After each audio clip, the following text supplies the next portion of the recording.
Mga pagpalang gabi ulit mga kapatid. Ang ituturo ko naman, panira ng mga kapangyarihan mula sa dilim.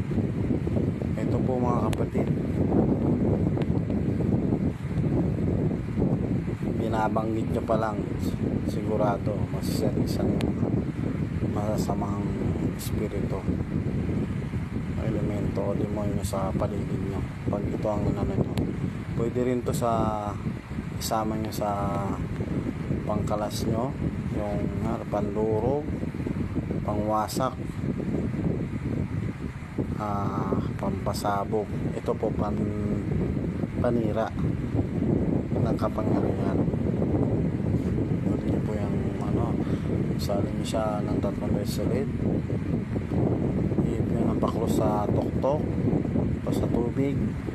Lagi po magkasabay yan, yung dalawang yan, tuktok tapos tubig, para magkakalas kayo ng karga sa pasyente nyo. Tapos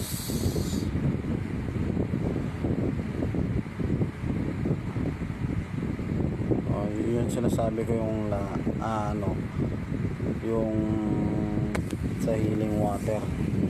Pagtapos nyo ng mga pandurog, pangwasak, pampasabog,